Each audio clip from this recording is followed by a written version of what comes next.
Hello, everybody, and welcome to the Tardis Zone. I've got a special guest with me today. So without further ado, we'll just bring him on. It's Eddie from Doctor TV. Welcome, Eddie. Coming home is coming home is coming. Oh, man. Right. I'll say something about that, actually.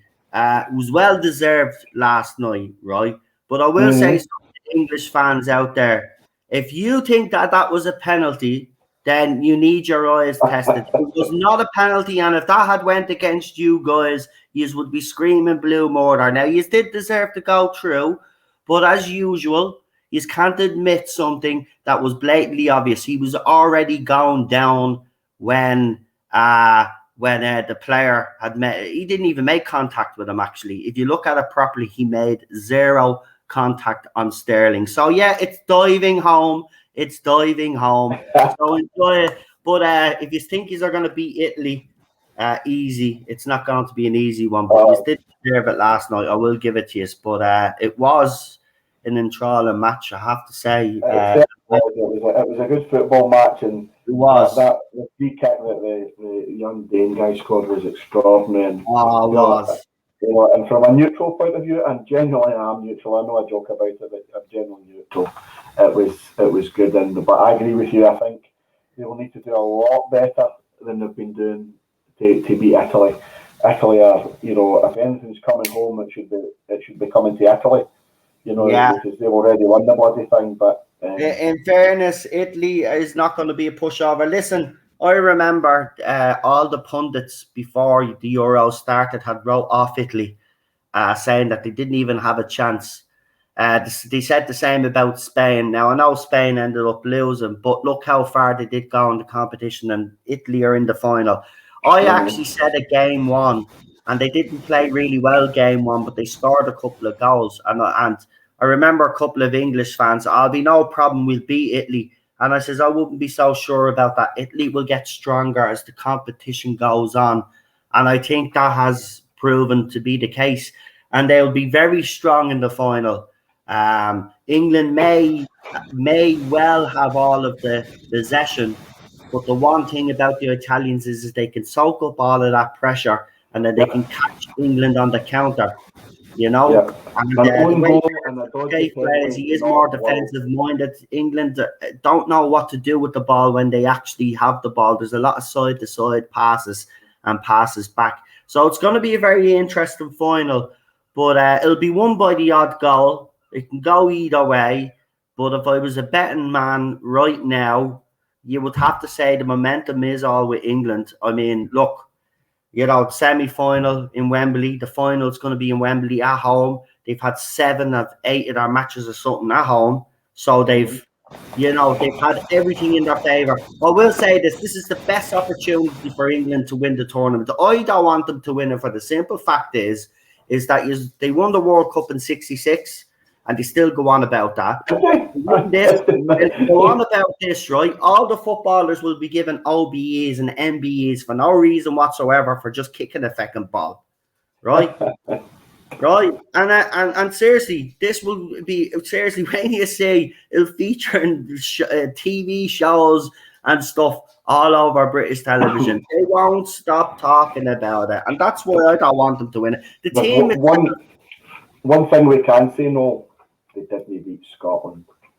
Yes, and and I have to say, right, I've seen a lot of English fans kind of gives the Scottish fans a bit of stick for saying that. Well, if that is an achievement, it is an achievement. Actually, it was the same when Ireland beat England. Of course, it's an achievement. Hold on, you always want to beat your oppressors, don't you, Eddie? I said you always want to beat your oppressors, right? We've got 5.5 million people in Scotland. England's got 60 million. The one team in England will charge or will spend the same money as our full football league. You know, the fact that we can go to Wembley up against a team that's meant to be, but it should be this world-beating team, and they don't score against us, they should hang themselves, hang their heads in shame. I will say one thing, the best thing about that Scottish and English game was Billy Gilmore. What a talent. He's gone off now to Norwich for a bit of first team football. I have to say, looking at the Scottish team compared to the Irish team right now, the Scots seem to be in a better position to do well in tournaments and to qualify for tournaments. Actually, we seem to be right now. We're finding our feet. We're starting to get our style of football down. The players are starting to adapt, but we're still a few years behind even, I think, qualifying, which is sad considering we had a good period, the late 80s and 90s. I mean, Italia 90, I remember that growing up. And I swear to good God, I can understand the English and how they feel right now, because it was the same for us during Italia 90, you know. But, you know, we were never arrogant about it. And I don't think the Scots would ever be arrogant about it. I just don't like the arrogance of the British media and our fans. Just don't need to be arrogant. The team is a good team. Yep. It's not the team. I love the team. I think the team's full of absolute talent. It's the media. Rio Ferdinand has really annoyed me. He's talking an absolute ball bag. Oh man! He's talking crap. But see, if you look at the World Cup that's coming up, Scotland have got Denmark, Moldova, Austria, and Israel and the Faroe Islands. You know, and if you look at that, Denmark's probably the only scary team in amongst all that lot. You know, you will beat Israel, you will beat Moldova. Scotland playing good football. The only thing I said it to Daniel, you'll probably seen it. The only thing that Scotland actually lack is an out-and-out striker up front. That's it. I mean, McTominay is doing well for you. Listen, no, Man United fans give him stick, right? I never give that lad stick. He came in, Jose brought him in, and he's been nothing but given 100% for us. And I tell you something, he's grown as a player under Ollie as well.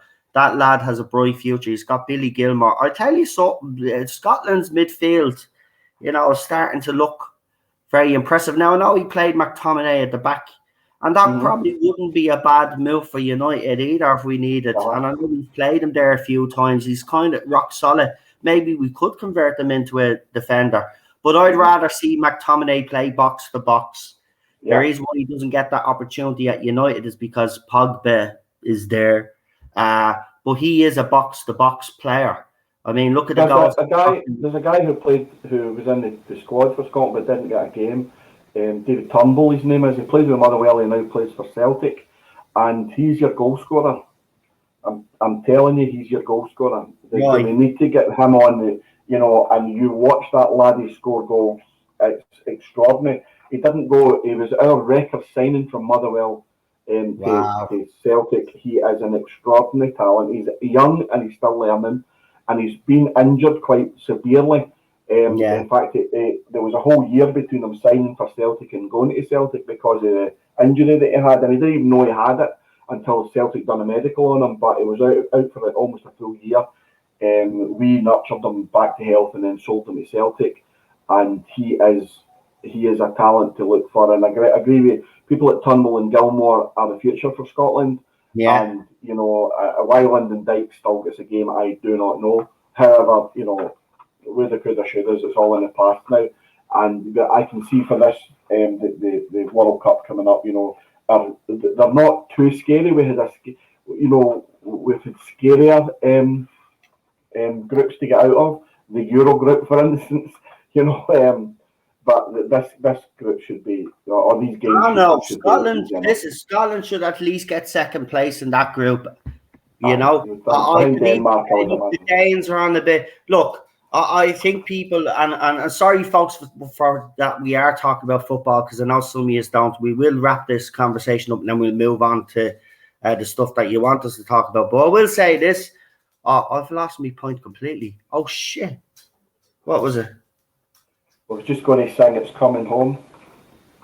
No, it's not cut. Get away. That not happened. But what was it? There was a point I was going to make, and it was actually a valid leading point. I hate when that happens. Damn. Oh, what was it? It was about. Yeah, now I know what I was going to say. Remember, Denmark, right? Denmark are obviously, they got to this. They got how far they got, right? And there's no denying this. It's because of what happened for Ericsson. Christian Eriksen. That emotion, right?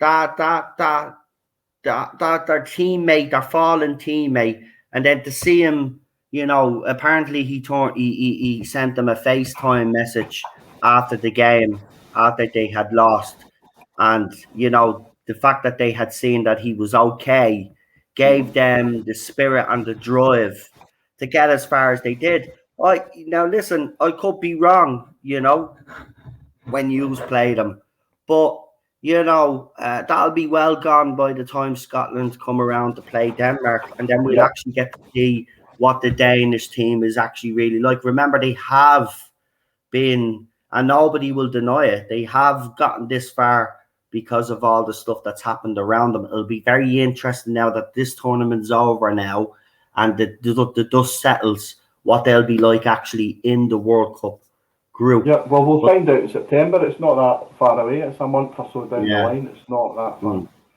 I wonder how many subscribers you've lost in the first 10 minutes of this cast. Well, it's a pre-record. I think what I'll do in the description, first 12 minutes is football if you don't want to listen.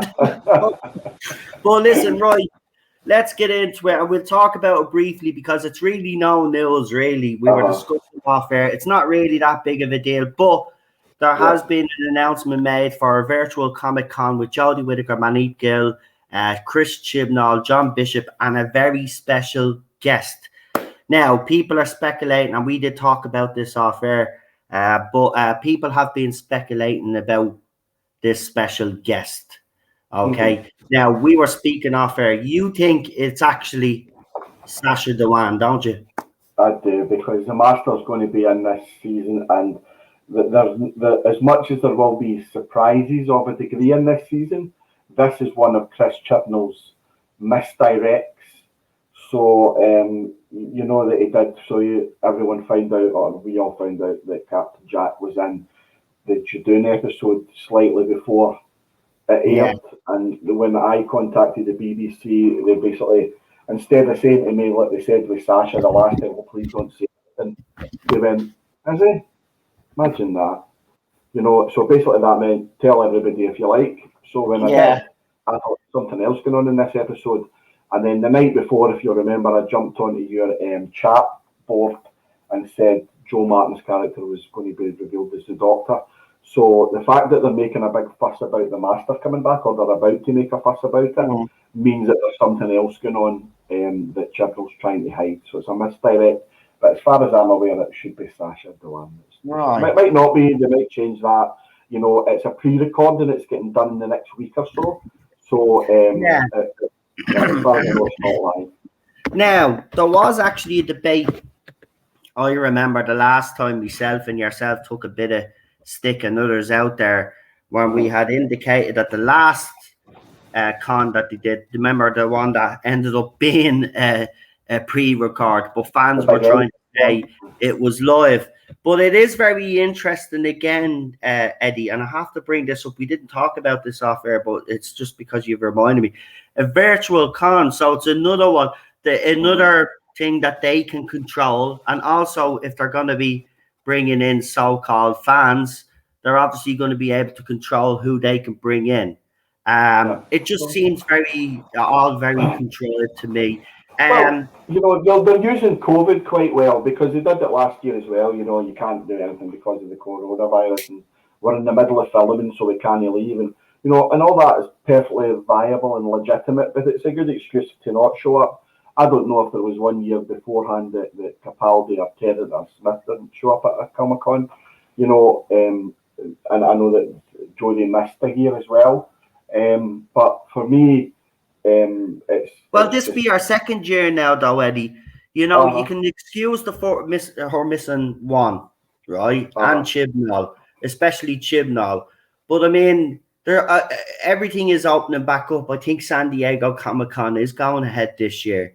So, you know, they could have sent someone over, you know. The fact that they're not doing that and they're doing a virtual, and again, the journalist, quite interestingly enough, the person that they're getting to interview them has interviewed Jodie Whittaker before. She goes very easy on them. Do you think, I want to ask you this actually, do you think there'll be any revelations during this interview? And also I want to ask you, because quite interestingly, a couple of our haters, we spoke about this on this channel a couple of months ago, and you also highlighted it as well. Remember, we spoke about a possible announcement happening during major finals. It was either going to be Euros or whatever. It could be Wimbledon, as some people have suggested, or it could be even because we've got the Olympics actually coming as well. It could be. But England are in the final, Eddie. So I was saying on the channel last night, would it not make sense for BBC, because BBC are hosting the final, by the way, they have the rights to the final. Well, it'll be shown on both stations, but BBC will be showing the final. Would it not make more sense for BBC to drop a trailer for Doctor Who during that final? And then the Comic-Con then deals with, obviously, the fallout from that trailer, because they did say, specify in the article, that the Comic-Con is about Series 13 and it would talk about Series 13. So where do you think they'll go with that? Do you think, because we know Chris Chibnall's past, there's been times where a trailer has supposed to drop at a certain time, or an announcement is supposed to happen, and the last minute he has obviously either gotten cold feet or he's changed his mind. Do you think the same thing will happen here already? Well, first, good points, but the first thing I'll make is that everyone has said to me recently, so what about this trailer that's showing up in the Euros? I think, and by the way, I'm happy to be proven wrong, but I'm pretty sure I did, and I'm almost certain you did as well, say that there would be a trailer by the end of July. You know, people then speculate that, you know, that there were certain things happening at the end of July, including the Euros, and I never said, well, that's as good a time as any, they've done it before, you know, but the Comic-Con, I think, is the 25th, isn't it, which is the next week. So, you know, either or both is likely. I would imagine they will, as far as I know, that they are setting up some stuff. It's either a teaser or a trailer. They are behind in a lot of the stuff that they're doing, which is maybe another reason that Jodie and gang are heading over to America.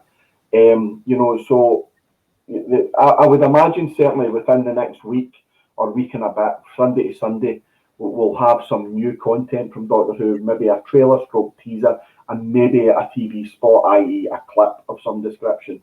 So that's kind of what I'm hearing in the back room kind of noise.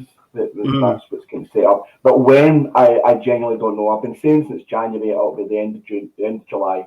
Yeah. You know, and that's kind of seems to be right. Here's another one, Eddie. There is talk, and I've seen it as well.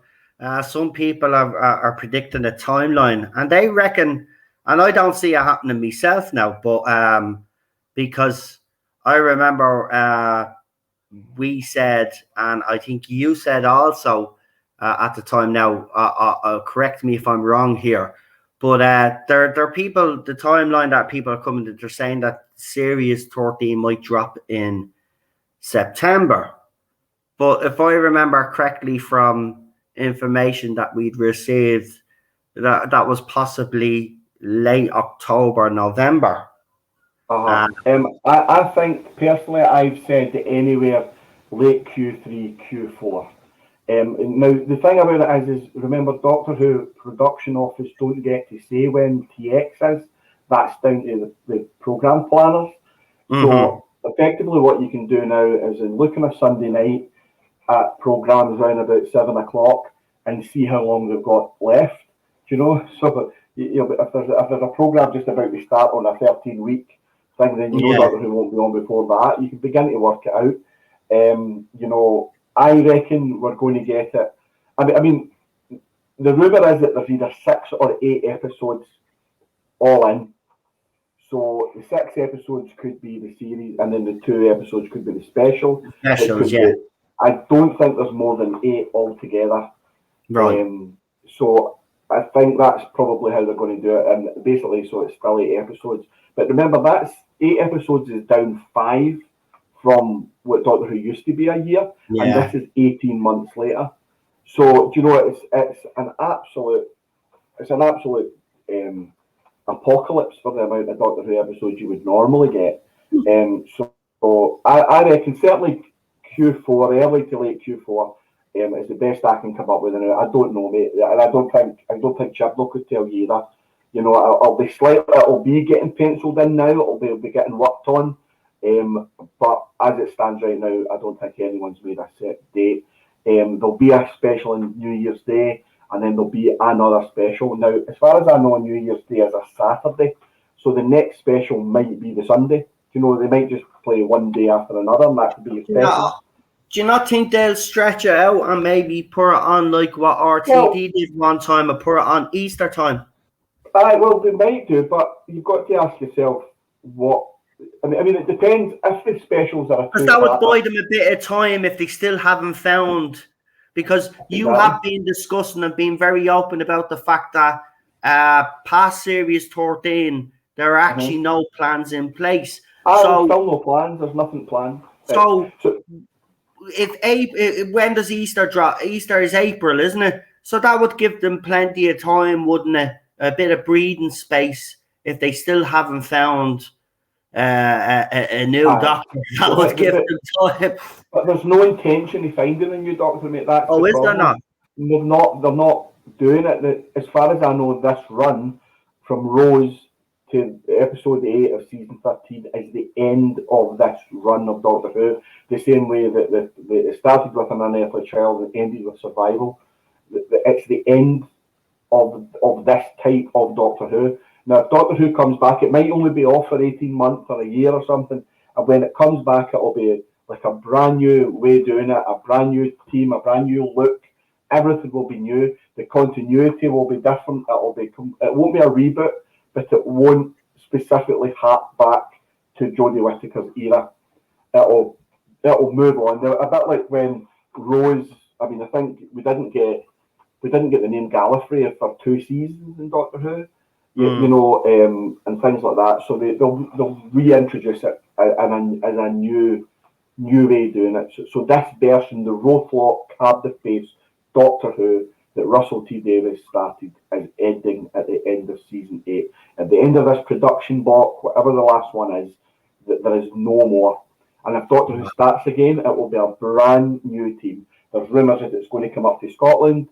It's quite telling that the Good Omens 2 is heading up here. I've seen the rumours about Scotland, and you know what? It would be absolutely fantastic. Westfield Studios is the rumour that I'm hearing. That's in Cumbernauld. It's a big studio where Outlander is filmed, and the Avengers and James Bond have all been filmed there. So I've heard this rumour. And if you think about it, Doctor Who's been filming in Cardiff since 2004. That's 17 years by the time it ends. They've used all the locations. It's sad though, Eddie, isn't it though? It is sad though. It's 17 years, right? I mean, Russell brought it back in 2005. He had a vision, right? And it hit the ground running.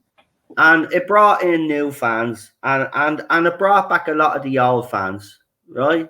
And you look at it now, and you look at the state and how it's gotten to here. I still don't know. I still can't figure out how all the decisions were made that ended up being made. It still baffles me to this day. But it is still sad that it's leaving there. If it goes up to Scotland, great for Scotland, because Doctor Who being up there, the tourism as well. Doctor Who is good for tourism. It is. Well, if you think about it, Doctor Who, 17 years is the same distance from Rose to the end of season 8 is the same distance from an unearthly child to Castrovalva. Wow. Right? So if you think of it like that, you know, and Doctor Who went through those 17 years, the original 17 years, it went through good things and bad things, didn't it? So it went, you know, I mean, as much as we all love Pat Troughton, and honestly, some of Troughton stuff is threadbare, let's just say. You know, then it went through the glory days of the early 70s, or probably the whole of the 70s, with Pertwee and Baker. Then it took a wee dip after Davison, and that kind of died away again. You know, as much as we might like season 24, the box set's just out now, you know, it's an extraordinary piece of work by my mate Andrew Cartmel. You know, it's some beautiful stuff, but it wasn't universally loved at the time. And it was starting to gain traction by season 25, but it was too late. And I think that's what's happening now. The only difference is that Chibnall hasn't realised that it needs to and there's no traction with this one, though. But there is no traction with this era. There is no traction with this era because Series 11, and I still go back to Series 11. Series 11 is where all the damage was done. Series 12, he did try to rectify. And he did give it his best shot. I'm not going to deny that. But it was still dire. I mean, if you're still making decisions like bringing back Ed Heim when he's already written one of the worst episodes in Doctor Who history, and then you bring him back, and then now he's apparently back for Series 13. So Chibnall hasn't learned any lessons here, as far as I'm concerned. And you know what? I did a poll a few months back, and it was very interesting. So I asked a hypothetical question. I said, hypothetically, if you could get rid of Chris Chibnall or Jodie Whittaker, which one would you get rid of? And I couldn't believe it, because especially from people that support me, I thought they'd all just vote Jodie Whittaker for the sake of Jodie Whittaker. Chris Chibnall won by a landslide. Some people have come to realise, even people that follow me, that Chris Chibnall is the one that's doing most of the damage. And if one of them, if you could only keep one, they'd rather keep Jodie for another season and get rid of Chris Chibnall, because they believe that he is the villain here in this whole downfall of Doctor Who. And I think he is. And the people that made the decisions above him as well, it's absolutely disgraceful. If you think about Chibnall, so and I know that you and I were discussing briefly on Twitter the other day about whether Chibnall or JNT would do things a certain way, and I pointed out that Chibnall's probably more like the script editor than the producer, if you like. So he would be more like Sawyer or Cartmel or these guys. But he's been involved in Doctor Who as a showrunner longer than Bob Holmes was, longer than Eric Sword was, you know, longer than David Whittaker was, you know, and these guys are absolute legends in their field, longer than Andrew Cartmel was. You know, he's been there 5 years nearly, if you count the run up to what he was doing, and then now, you know, and that's on par with Terence Dicks, right? And he couldn't hold a candle to Terence Dicks, even on Dix's worst days. They couldn't hold a candle to him. And I don't think Dix had a worst day, if I'm honest with you, but you know, I'll never understand him, mate. I'll never understand how it was allowed to get this bad. And, you know, it's not all of Whittaker's fault. She hasn't helped the situation either, but when you look at it, and you look at it properly, there's only one villain here, and that's Chibnall. He's the one that brought in the writers as well. I mean, they've been the best thing you can not say all of them have been dire, but the majority of them have been dire. Pete McTeague has got some great ideas. I think he's been certainly twice. The two he did. Yeah. I would agree with that. The two he did, Praxius and Kablam, they've been rewritten out of existence by Chibnall. But you can see McTeague has got a good thing. The lassie who wrote The Haunting of Villa Diodati, her name escapes me for a moment. Maxine, what's her name? Maxine Anderson, yeah. She's got potential. I'll say again that even after watching Can You Hear Me, I went into The Haunting of Villa Diodati with an open mind, because I was furious at Can You Hear Me, and I thought it was easily the best episode of the tenure, and I still do think that. The two Dalek specials have been okay, You know, but everything else is consigned to the bargain bucket. Terblam almost makes it. Praxeus almost makes it. Yeah, I know. Kerblam gets ruined right at the end, but Kerblam is actually probably the closest that we've gotten to a Doctor Who episode. Actually, also, Spyfall as well. Part 1. Remember, we did. You and I did a kind of thing after Spyfall, if you remember, and I went, "Do you know what? That was okay. It was Spyfall Part 1 was good." And then they absolutely shat all over it. We'll talk about the second part, because the second part just showed everything that was wrong with this current era. It was shocking. It was shocking. But listen, I want to congratulate you actually on something, because you did put a bit of news out there a good while back, actually, even before anybody was talking about it. Evil of the Daleks was confirmed, so well done. Well, you know, I make this up, mate. I just lie. Don't listen to a word there. Yeah, I know. Yeah, it's very interesting that you were called out when you actually put that up. I remember at the time, and I was like, listen, if he's saying evil is happening, it's happening. But I wanted to ask you as well, because also another episode, just one part is being animated, the Web of Fear, but apparently, you know, that episode, they know where that missing episode is. It's in Nigeria. No, it's not true. It's not true. Is it not? No, it's in the bin. Right. Well, I mean, why animate one episode though? I want to ask you for starters. Where's the logic? Well, the logic is now. I'll discuss missing episodes. I am not the biggest fan of them, as you probably know. I don't particularly like the animation either. I think it's not up to standards. It's not great. You know, but I get that people love them, and that's absolutely fine. And you know, people. I've watched them myself now. I've watched them all, but I agree with you. The animation has been shocking in some of them, and it does take away. You can't watch it. Fury from the Deep was the perfect example. That animation is so jarring that it took me 4 days to watch that story. And they also take liberties with what, I mean, for me, the animator should be putting on exactly what was on the television, if that's the point. But they don't. They take liberties with them, you know, putting the master on posters and things. Yeah, that's right. You know, that for me is that's not what they should be doing. Anyway, regardless of that, the reason that you're getting one episode of Web is that everyone knows now that in the Evil and Fury aren't ever coming back. No one, the people know that there are episodes out there. You know, that some people do have private collections. That I think Phil Morris knows of certain places and things that had them. But you've got to remember, that was in 2013 that there was a big news. That's when all that came out. It's almost 10 years ago. If that is still sitting in a tin hut or even a warehouse somewhere in Nigeria, it's turned into vinegar now.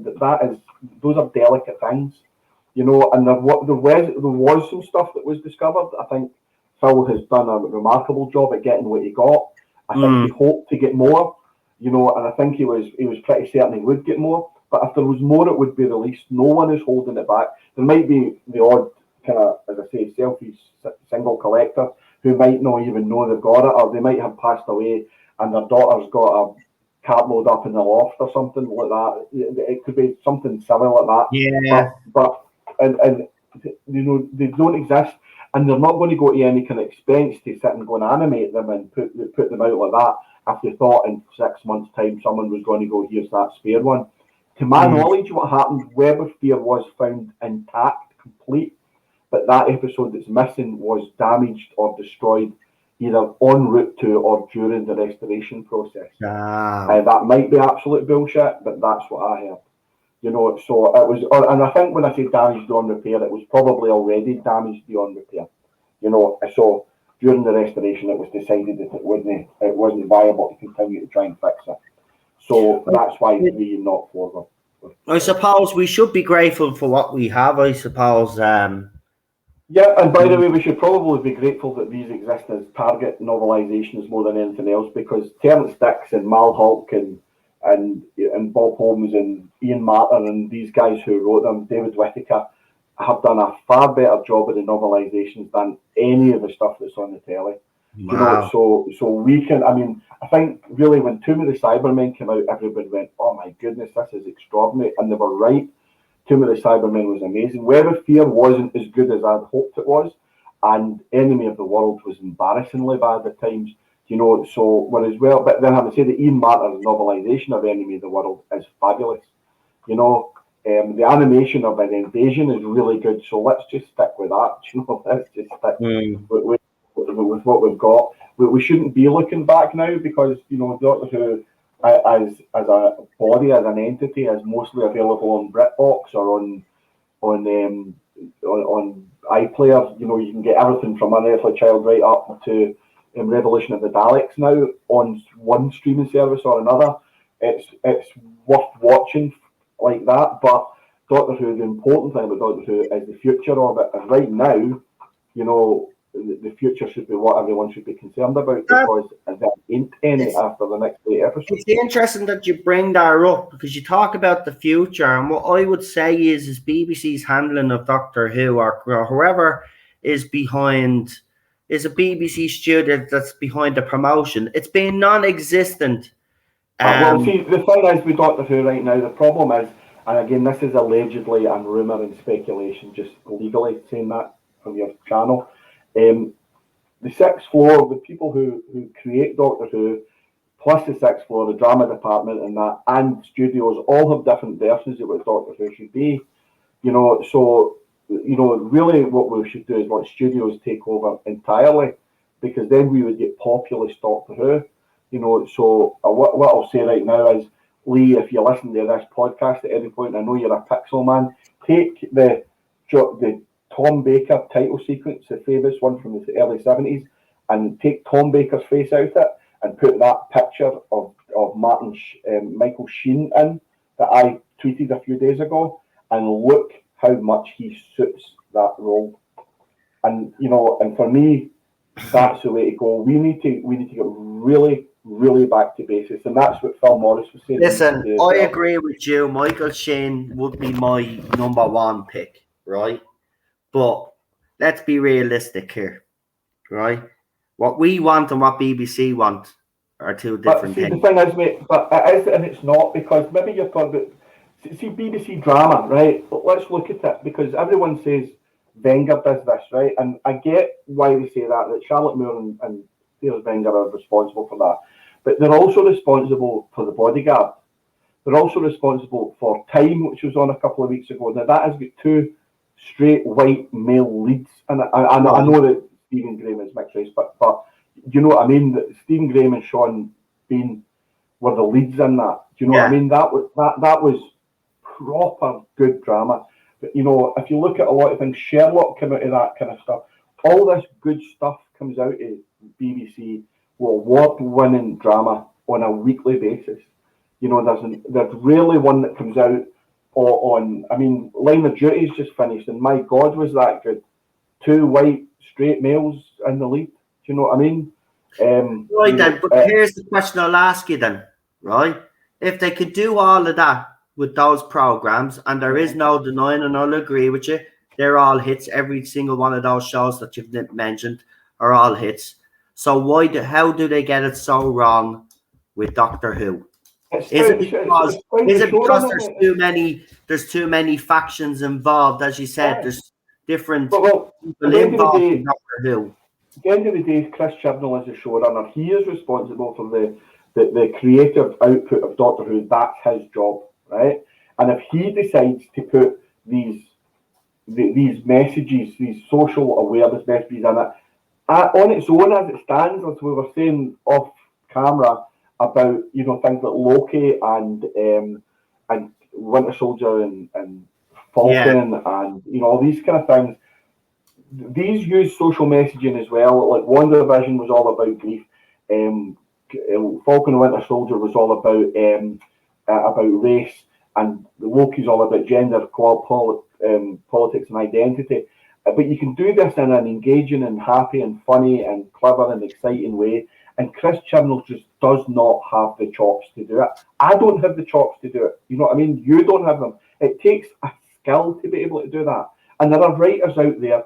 I mean, Rachel Talalay is probably the best director that Doctor Who's ever had. You know, she could do it. You know, Dougie McKinnon could do it. Neil Gaiman could do it. You know, there's people out there that can do this. You know, and there's another one, the Good Omens 2 that's coming out again, 2 straight white male. Scotland, isn't it? You know, it's filming up in Scotland yet. But you know, it's people say, oh, there's no any straight white male leads anymore, and the BBC fuck it up. It's not true. It's just that this is what Doctor Who's decided to do. But Doctor Who, remember, came on the crest of this zeitgeist that happened at the time in 2016 and 2017, on the back of the Me Too movement, on the back of people not, you know, women not being represented properly. And it's true. But then at the time, remember, you got Ocean's 8, you get Ghostbusters 2016, you get all this stuff that came out at the same time, and it's all inferior stuff, because they didn't pick the best people for it, they picked the best women for it. You know, and what happened with Doctor Who was they didn't pick the best women for the role. You know, they picked probably one of the cheapest for the role. You know, and then you get a writer who's unable to do the job round about. So that's why that happened. Her casting still baffles me. I cannot believe that she was the best choice that they had out of all of the. And look, they could say that they always say that there was an process for casting the Doctor.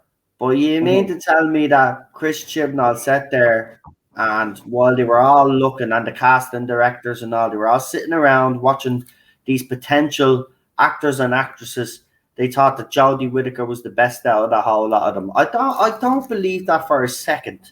And this is why Doctor Who fans will always be cynical about Jodie Whittaker's casting. There's no doubt about it that look, if they were picking the best person for the job, she would never have been cast. She would have been cast as a villain or something, or even, as some people have suggested, a companion. Yeah, Andy Pryor is a great casting director. He has cast 4 Doctors. 5 Doctors he's cast. You know, or along with the showrunners, he's cast 5 Doctors. He has cast a myriad of companions. You know, and how many guest stars? You know, he's managed to get some massive names down to Rothlock or Upper Boat to film in Doctor Who. And he's done a great job. They dropped the ball with Jodie Whittaker. They dropped the ball in every regard. They dropped the ball in the way she was written, the way she's designed, the way she's PR'd, the way she's put out in the public, the way that she engages. They dropped the ball in every aspect of it. It's the opposite. She is what's known as the antithesis of Doctor Who. So she's the opposite of Tom Baker. Well, I just today on my Facebook page, I put a picture of Tom Baker up, and I'd written, "This is what happens when lightning gets caught in a bottle. You've got an ex-monk, an ex-builder, standing in an accidentally long scarf outside a police box, and it's perfect. Everything about it is perfect. You know, everything about Jodie Whittaker is the opposite of that. It's the wrong choice of clothes. It's the wrong choice of characterization. It's the wrong choice of dialogue. It's the wrong choice in every way. It's even the music is wrong. The music just drains the bloody life out of things. When you go back and watch Doctor Who pre-2017, look how much Murray Gold's music, I mean, sometimes it's over the top, but it pushes things along. It makes you feel things. This stuff just drags the colour out of everything. You know, and then the way she's dressed, as I've said before, if you're going to have a female doctor, let her do it what Michelle Gomez done and be female. Why not? I don't know what the problem was with putting Jodie Whittaker in this skirt. I've been criticised for that. Oh, you're sexist. There's nothing sexist about her. She's a woman. You know, look at the way, as you said, Michelle Gomez, Missy dressed. She dressed in a dress and she had a jacket on. She had the umbrella. She looked like as I always say, a deranged Mary Poppins. Yeah, absolutely. But she was dressed feminine. There's nothing wrong with dressing feminine. It's not even as much as she was dressed feminine. She was female.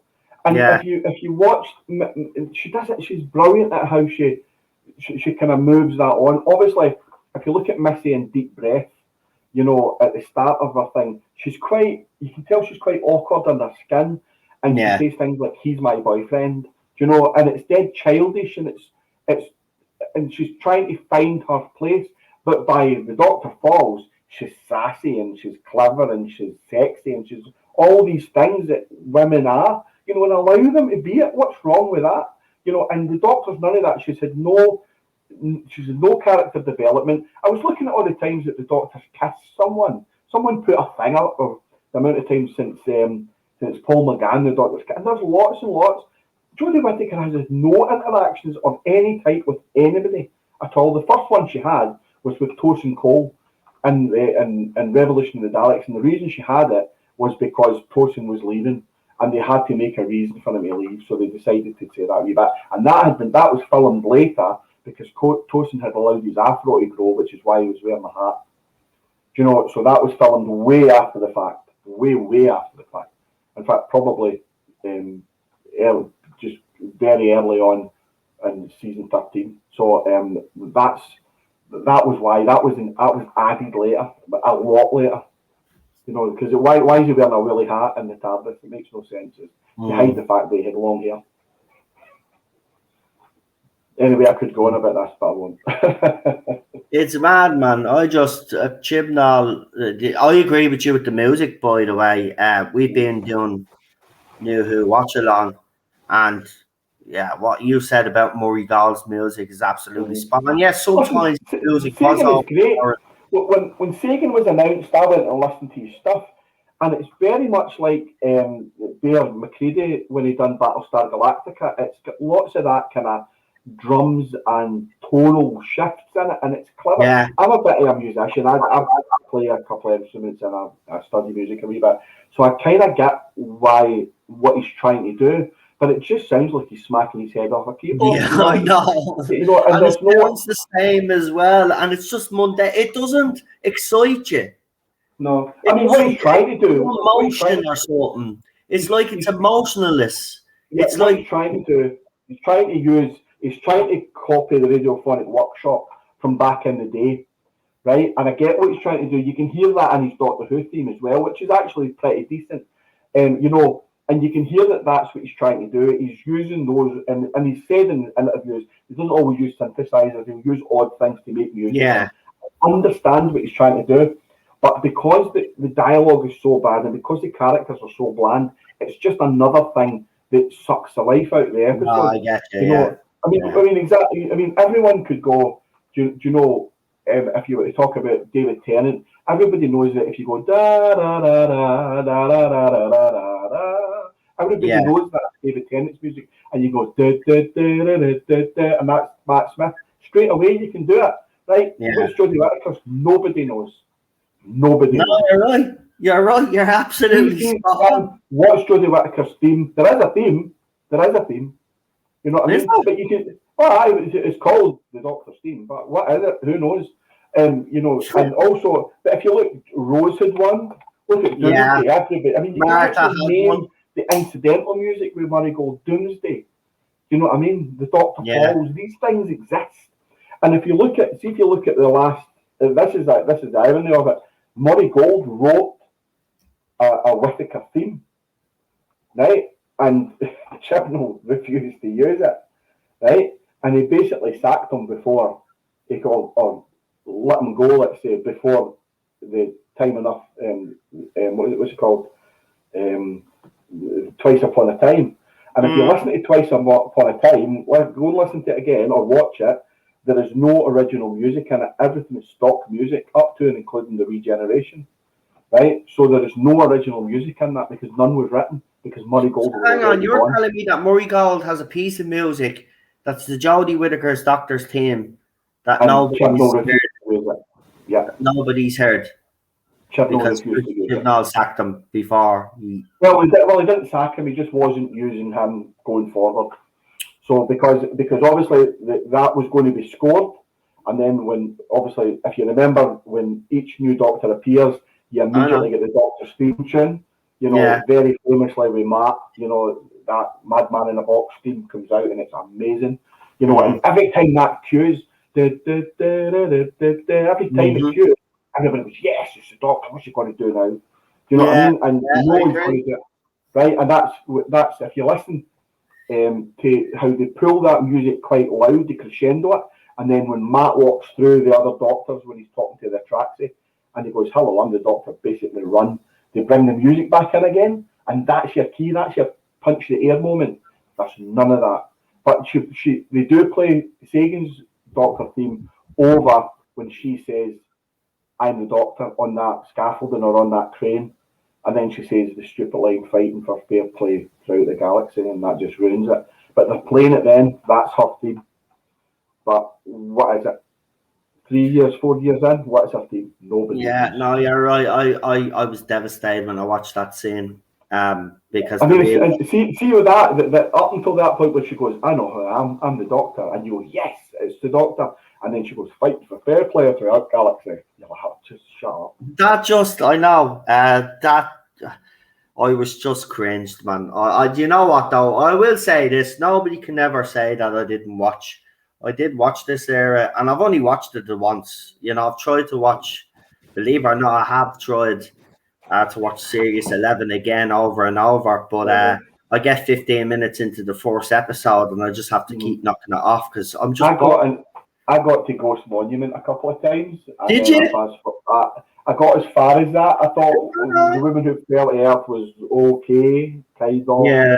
You could see what they were trying to do. It was cheap as chips. I mean, it was just dark and light. So fucking a couple of big spotlights. It was no money spent on it.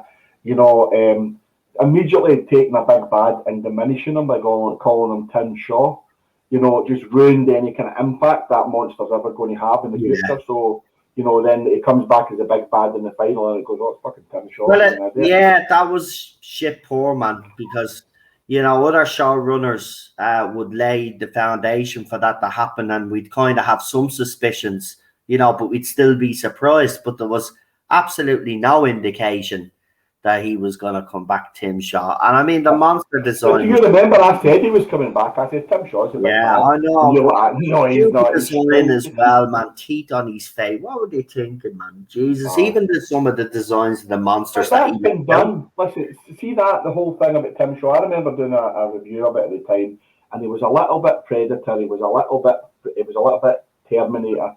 He was a little bit Sontaran in there and Klingon. You know, there were all those kind of things. But that teeth on the face has been done by something else in a horror movie. I think it might be Hellraiser. I'm not sure. But that wasn't new. That's not the first time. Well, the mask was grand. It was when he took off the mask was when the problem was. And I remember there was the whole Justice File Salad guy. Do you remember that? That was funny. I mean, and then the Pating. And the difference between the Pating and the adipose, you know, because technically you should be thinking the same thing because they're weak. But the funniest thing, the reason the adipose work is because you've got Catherine Tate going, fat, I'm waving at fat, you know, and you think, well, but at least they know it's madness, you know, but the Pating's taken dead seriously and tries to be, you know, I mean, there's another example. They could have put the meat of the beef in there, the beef of the meat in there, couldn't they? And that would have worked. It would have appeased old school fans. But that was a terrible episode. They've got a man giving birth, and the doctor's got a sore side, and that was never resolved. What was that about? You know, and then the only decent character was killed 10 minutes into it. I don't know when it started. I can't even remember the name of that episode. This Sinagra conundrum or something. That's the thing. I can remember names of RTDs, Classic Who, even Stephen Moffat's, but when it comes to the Chris Chibnall's, I find it a struggle to even remember what certain episodes were about. And then people say, I can remember the names. That episode you're talking about. And I'm like, are you sure? Because that's how bad it is. Individual episode names from the 60s. I can remember those individual episode names. And I cannot tell you the Battle of something, the final episode of season 11 where there was no battle on the planet that they decided to Tim Shaw. It should have been the sulky toothy man from the planet no one can mention that gets killed because an aging bus driver shoots him in the toe, so he decides just to go into that cryogenic thing in a huff. I think that's what happened.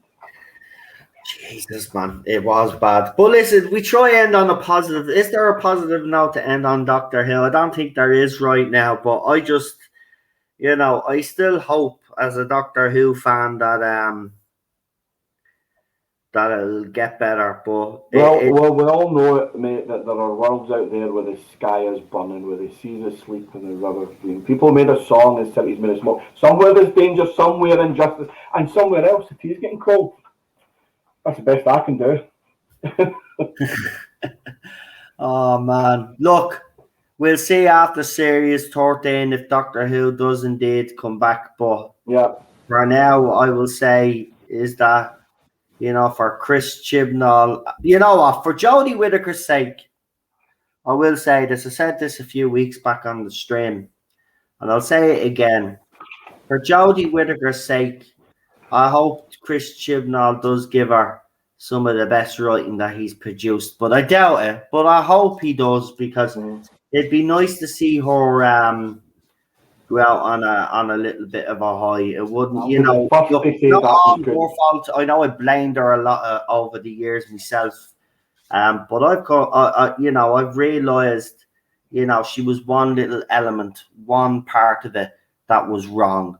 But the man that made the decisions is still there. And if if BBC decide that they are going to continue Doctor Who after Series 13, well, it has to be without Chris Chibnall at the helm. If he's at the helm, Eddie, it's not going to work, is it? We'll just, because it has to be said. It won't. I agree to a degree, but I'll say again that Sacha Dhawan took some really awful stuff and made it very, very watchable, and so did Bradley Walsh. But do you think Michael Sheen? Look, Michael Sheen is my choice. I'd love him in the role. I think for me personally, right now, for BBC after this traumatic era, let's just say, they need a bit of safety. They need they need that safe doctor, and I think Michael Sheen. But look, I think he'd come in as a safe doctor, but I think he'd blow everybody away. I watch his stuff, as you know. I've even watched that show with him and David Tennant staged. He's absolutely brilliant. The two of them together are brilliant, right? So you and me should do that. What? Me and you should do stage. Yeah, we should actually. That would be funny, wouldn't it? That would be funny. Just sitting here moaning about stuff and what they do anyway.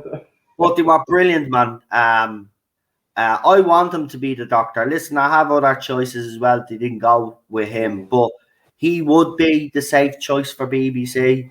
And I do think he could, because he's got that pulling power. I think he could pull in fans, and maybe he could pull in some new fans. I know that's a bit of a dirty word now, because we've seen what happened the last time we the show, and it has to, though. In fairness, I even get that, for a show to evolve, to survive, it just doesn't depend on its long-term fans. Yes, you should never shit on your long-term fans, but at the end of the day, your fandom has to be welcoming to new fans, because that's what keeps your show going at the end of the day.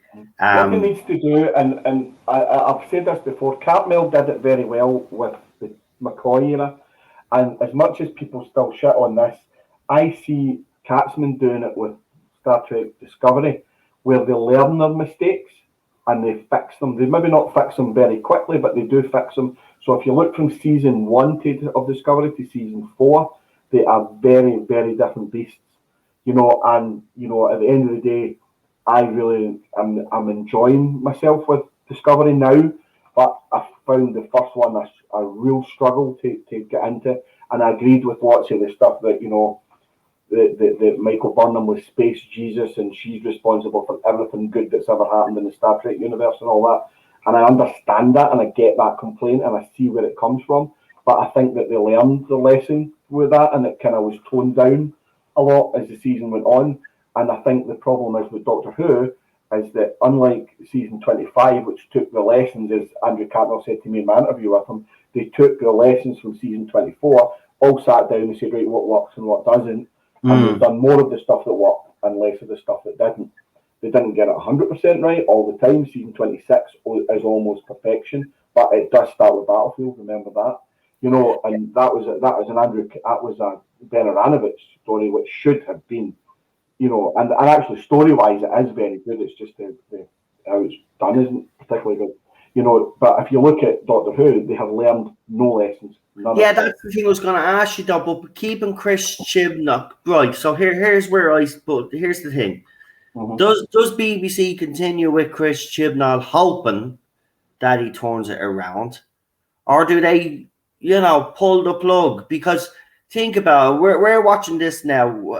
In all fairness, can you honestly say, right, after watching the 2 seasons and what we had now, 3 specials now, is it 3 specials? Episodes altogether. Right. So after all of that, do you honestly think that this man can improve? No, it's basically because he's off. What? He's gone. It's over. It's finished. He's not writing any more Doctor Who. He's written his last episode of Doctor Who. He's already written it. It's gone. It's over. It's finished. Unless something monumental happens in the next 4 months, that's it. It's over. He'll do promotions for Doctor Who, and that'll be it. That's all he'll do. That's him, Whittaker, Mandy, John Bishop, all gone. Do you think they'll announce it? No, not anytime soon. They don't need to announce it. They announced it in the past because they needed to cast a new Doctor. They don't need to cast a new Doctor at the moment, so they won't. I mean, they announced Whittaker because she was starting filming in a month's time or something. You know what I mean? But if you think of the length of time between Capaldi saying he was leaving and Whittaker starting, or even when Matt was announced, when David left, there's a big gap between them. The only time there wasn't a gap really was when David Tennant was almost immediately announced as the new Doctor, when Chris Eccleston, and that was business-wise because they needed to keep momentum going, because it was a massive thing.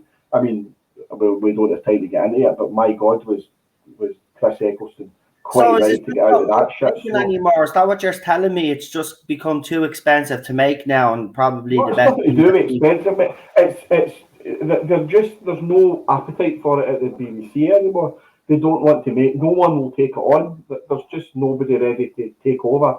And Chibnall has realised that he's run it dry, so he's not going to do. He didn't want to do it in the first place. The fact you've got 3 years or 4 years. That's what I mean. That's what annoys me, Eddie. We all know that he didn't want this job in the first place because he was offered it before, and to take it. This is what I cannot understand. Then he takes it years later, right? And then, okay, he tries something different with Series 11. And you know what? Credit where credit is due. He did try something with Series 11 that was completely different than we'd ever seen before, but it didn't work, right? Yeah. It didn't work, right? He tried to course correct Series 12, but I just can't believe he was allowed running into the ground this much now that they're in a position that nobody wants to take over. I mean, that's absolutely shocking. Yeah. Right, listen, we have spoken for over an hour. We did speak off air, and I actually really appreciate that. But listen, before you do go, because we're gonna finish the stream now. Do you want to do your channel shout out, or do you want to? So Dr. Proctor, TDTV, you'll find that on YouTube. You'll see the links for it, and my Twitter feed, and I'm Eddie at TDTV. Also Sideways Who, we've kind of stalled on that, which is a lot of original fiction with a doctor of our design. So hopefully the final of that will be up in the next 3 or 4 weeks. That's the plan for that as well. So that's the 2 channels. Obviously, Outpost Scarrow is a website where you find all its news and reviews and stuff like that. So that's what's happening in my world. Doctor Who, TDTV right now, we have the interviews up there with John Colshaw, with Andrew Cartmel, with who else is there? Chris. I can't remember. There's people from Eagle Moss is up there as well. We have got who else have we got? Help me out. I can't remember. There's a ton of them. Interviews that we've put up there as well. I said John Colshaw, that was one was done, and so we've got a few of them up, and we're hoping to get some celebrity reviewers in when the series returns in the autumn or early winter. So that's the plan. So you'll see new things there. Rona Monroe's the other one we've got there. There's some good interviews there, folks. I'll check them out. I will leave the link to Eddie's channel in the link description after this goes up on YouTube. So yeah, check out the links for his channels. I'll put them all up, Eddie. Good man. So yeah, but listen, it's been great chatting with you, and thanks for coming on. I know it's been a strange time these last couple of years, hasn't it? But you know, hopefully I think it's a bit reckless what's happening in the UK right now. I mean, you go one way and then you go the other. I just don't get it, you know. Yeah. But, well, I'll tell you what's going to be more reckless. If I'm burnt these potatoes, my wife is going to divorce me. Yeah. I've got to feed Ted as well and feed the wife, so I better go as well. But listen, thanks for coming on. I really appreciate it. No worries, man. And listen, you look after yourself, and I'll talk to you soon, Eddie. You too. Love to you and Cheryl, mate. Take care. Bye-bye. You too. And folks, we will see you again very soon because we've got lots going on over the weekend. So we'll talk to you soon. Bye-bye. See you later. Bye-bye.